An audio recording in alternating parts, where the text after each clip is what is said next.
сәлем айтқым келеді. Және де бүгін Daily Гауһар рубрикасының жаңа бөлімі шығатын болады. Жаңа рубрика қайтып оралады. Және мен де өзім каналға қайта оралуға шешім қабылдадым. Және алдағы уақытта бұл жұмысты тастап кетпеймін деген ойдамын.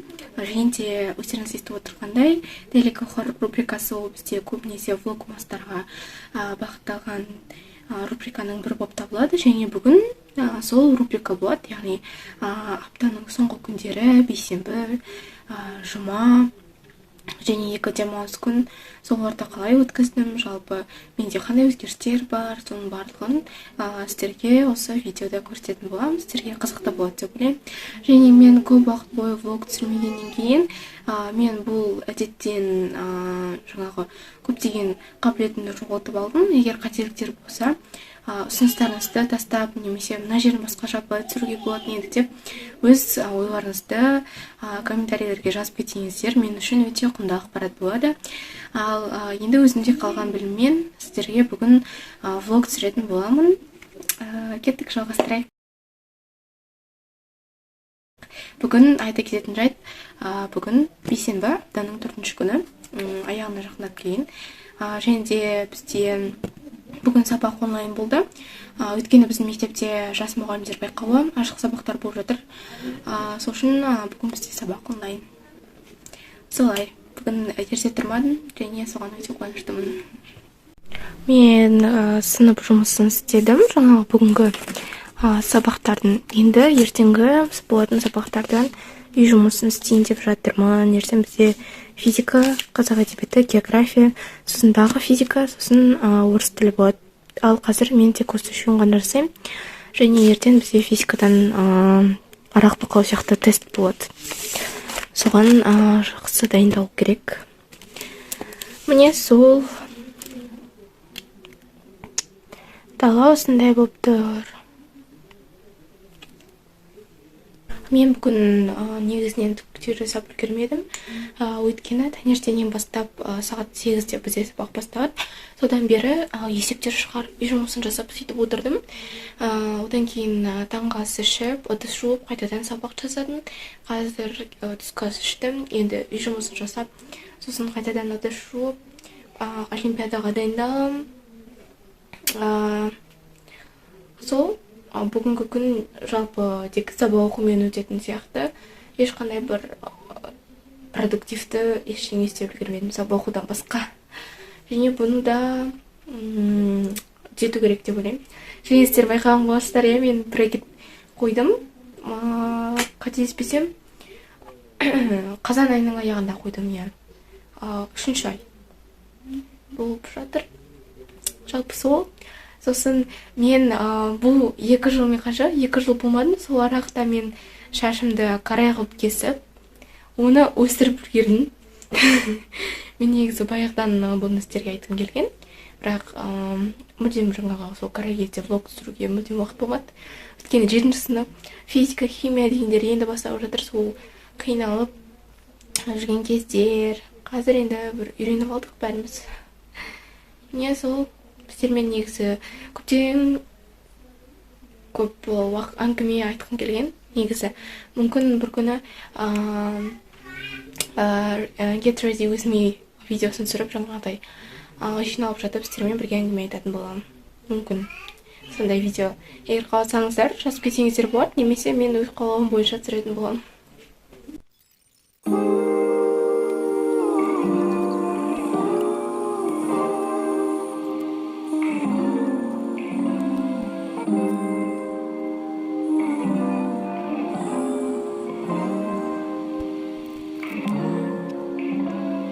I could say I never dare to think about you in that way, but I would be lying.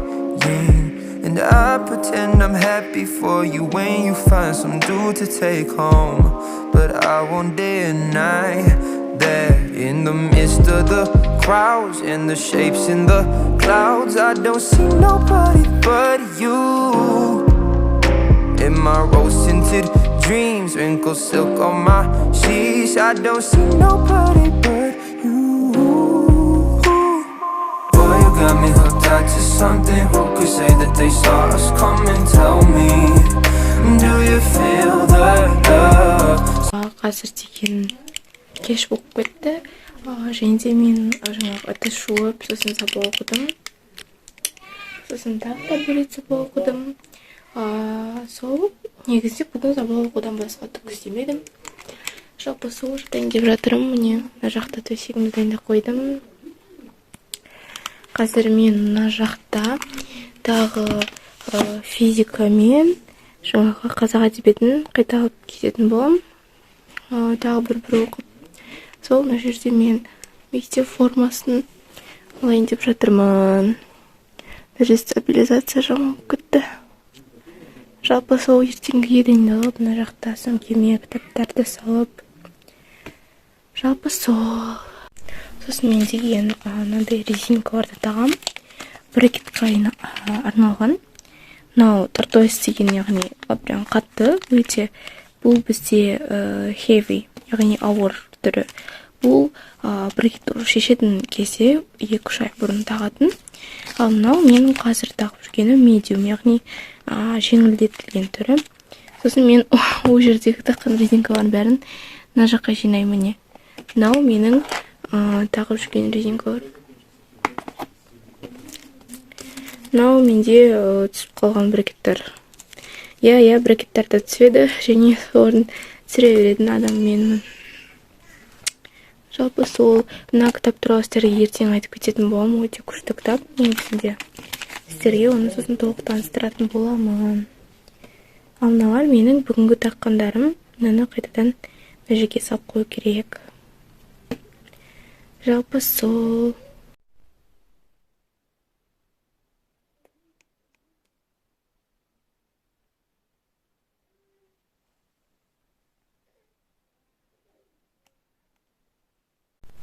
Барақтарыңызға сәлем. Және де қазір 15 ақпан таңертең таңғы 6:30. Және де мен мектепке бару үшін тұрдым. Қазір мен түсімді ұсап мына жақта жиналып жатырмын. Бидонды жуып, резинкалар тағып. Не солай.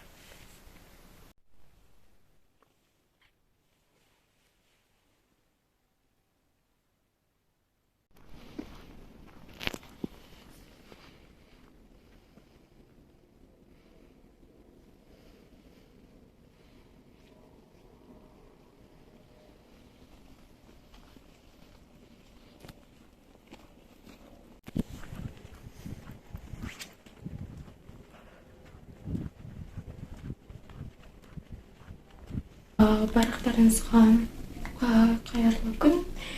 Мен қазір мектептен үйге келдім. Және түскі ас ішейін деп жатырмын. Бүгін бізде 7 сабақ болды. Алгебрадан таңдап пән болды. Сол үшін үйге 3 болғанда өзім бірақ жеттім. Жалпы сол қазір мен қолымды жуып болдым. Барақтарыңызға сәтті күн.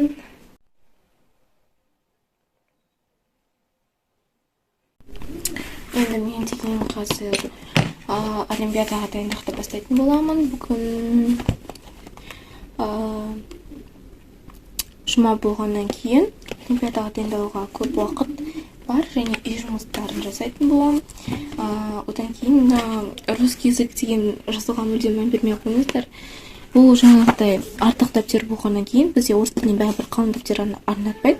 Сол үшін бұны дайындыққа арнап бастаған болатынмын. Сол дайындықты бастайтын боламын.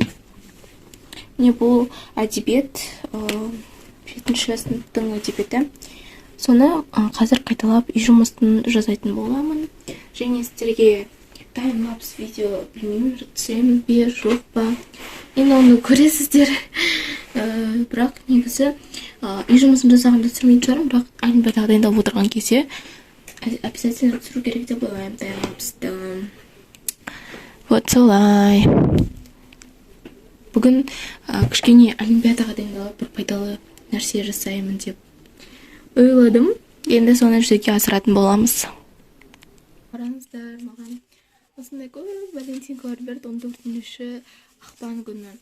Бұл жаңағы лойвис сағысының несі, фантикі. бұл негізі сағыз берген, соның сыртынан шыққан негізі. Сосын міне қараңыздар, Гаухар с Валентином дейді, ты красивая, умная дейді. Мындай бар, моя любимая песня, твой голос, даже бесконечно ойнала береді. Сосын міне өте күшті поцелуйчиктармен Гаухар деп тұр, I love you. Ты самый красивый цветочек.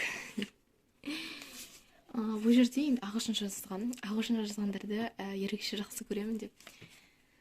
Happy Valentine's Day. I'm happy that you exist. You are beautiful, you are clever. Without you there is no life. Өте күшті. Now Happy Valentine's Day. Өте күшті. Ты всегда в моем сердце. Мынау енді ғылыми тілде жазылған. Ты протон моего электрона. Сол көп берді маған Валентингалар. Негізі маған ешкім ештеңе бермейді деп ойлағам. Мен өзім жалпы бәріне бердім. Маған да бұл қайтты. Жерді молақ десіне.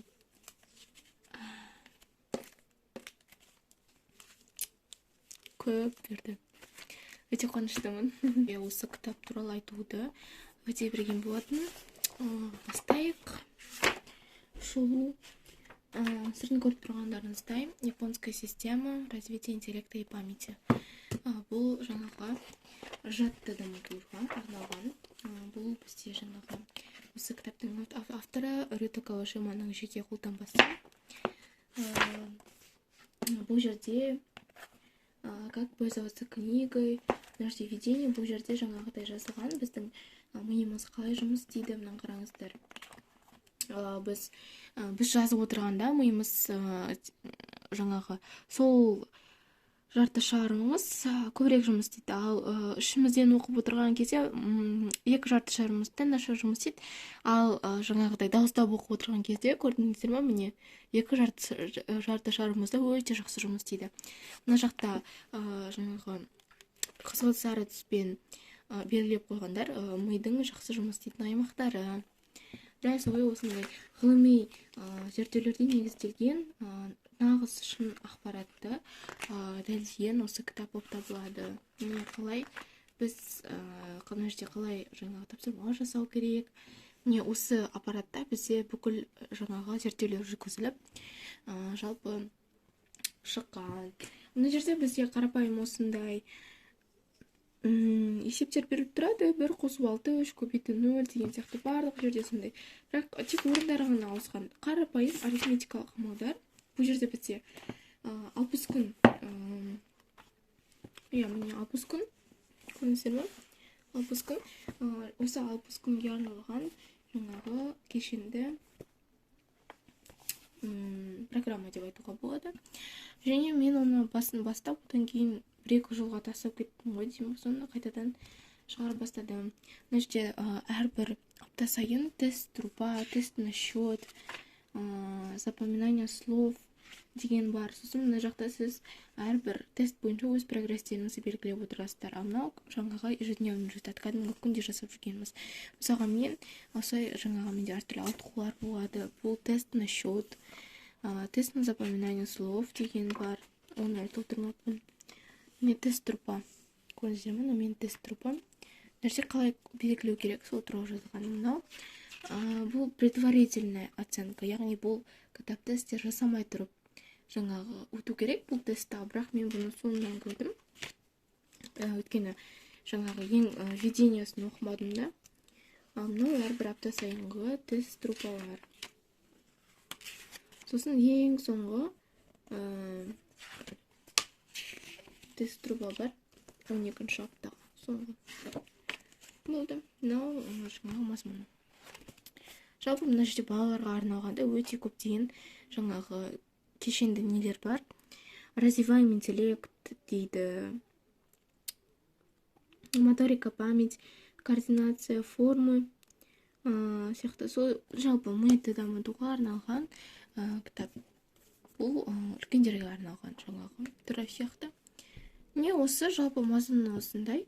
сіздерге ұнады деп ойлаймын. Мен өзіме өте жақсы көмектесті деп бұл қазір. Шынымен де көп нәрсені осы кітап арқылы есте сақтайтын болдым. Есте сақтау қабілетім жақсарды десем артық айтпаймын. Бұл жалпы ешқандай жарнама емес, шынайы жаңағы тұтынушының айтқан кері байланысы деп есептесеңіздер болады. I think it's so cute, and I think it's so sweet how you let your friends encourage you to try and talk to me. But let me stop you there, oh, before you speak. No, no, no. My name is no, my sign is no, my number is no. You need to let it go, you need to let it go, need to let it go. No, no, no. My name is no, my sign is no, my number is no. You need to let it go, you need to let it go, need to let it go. No, no, no. What you gonna say? You ain't running game. You cannot believe in every word. Және бүгін мен таңертең үйдемін, өйткені бүгін бізде демалыс күні, және де влогтың соңғы күні деп тұрғылады. Осы күннен кейін мен монтажды бастаймын. Бүгін бізде күн осындай бұлтты. Осы күн бұлтты болған кезде менің көңіл күйім болмайды. Білмеймін неге маған бұлтты күн қатты қысын көрсетеді деп айтуға болады. Бірақ әрине оған мән бермеуге тырысамыз. Бүгін көп жұмыс жасау керек. Және апдейт, мен өзімнің штативімді трещина қылып алдым енді жерін. Көрдіңіздер ме? Трещина болып тұр. Енді барынша ақырын қолдану керек. Штативсіз қалам. Бізде сіздермен істеп жатқандай уборка. Жақтың бәрін көтеріп күртестіп жатыр. Мен қазір өз кезегімде шаң сүртіп үйден жуатын боламын. Және мен бүгін бірінші тамақ жасап жатырмын. Қазір сіздермен барысын бөлісетін боламын. Және қандай тағам екенін сіздерге қазір көрсетемін.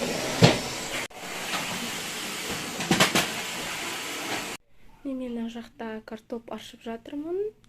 Ана жақта мен ет қуырып, жаңағы ішіне бүкілін салып. Қалай сіздерге көрсетуге болады? Экспозиция дұрыс болмай жатыр. Не, көріңіздер ме?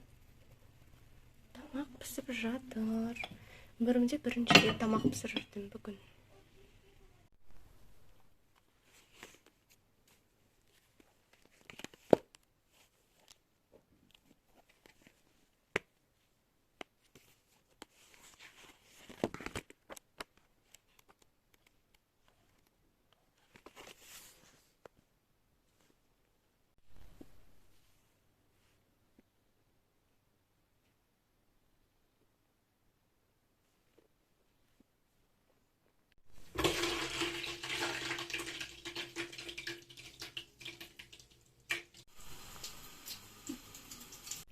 Бүгін мен пысық болдым. Тағы бірдеңе пісіріп жатырмын.